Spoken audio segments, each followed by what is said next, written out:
In today's video, I'm going to teach you how to use Onekeycash on Hotels.com. By the end, you'll know exactly how to sign in, find an eligible room, and apply your rewards so you get a dollar-for-dollar discount at checkout.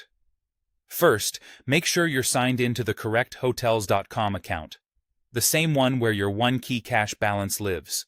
This matters because the site won't show your available rewards or let you apply them unless you're logged in. If you're switching devices or browsers, double-check that you're using the right account before you start searching. It saves time and avoids surprises later. Next, search for your stay.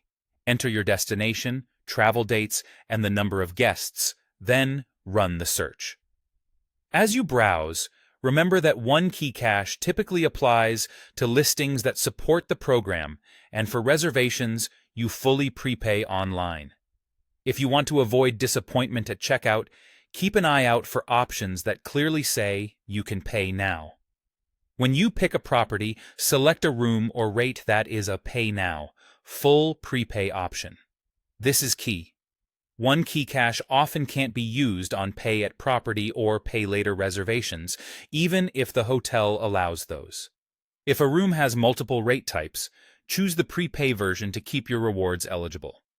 If you don't see a pay now option on a specific property, consider checking other room types or a different property that participates. Now, head to checkout. On the payment page, look for the Onekeycash section showing your current balance. You'll see an option to apply your rewards, sometimes as a checkbox, slider, or drop-down. Choose how much Onekeycash you want to use. Each dollar of Onekeycash reduces your total by $1, and the price summary will update instantly. If your rewards don't cover the full cost, you can pay the remainder with your usual payment method. If they cover more than the cost, you'll only use what's needed. If the option to apply Onekeycash doesn't appear, run through a quick checklist. Confirm you're signed in to the correct account. Make sure you selected a pay now rate rather than pay at property or pay later. And check that the hotel or rental supports Onekeycash redemption, because not every listing participates. If needed, try a different eligible room or a similar property where the program is supported. That's it. Sign in, search, choose an eligible pay now room, and apply your Onekeycash at checkout for instant savings. Enjoy your trip and your rewards.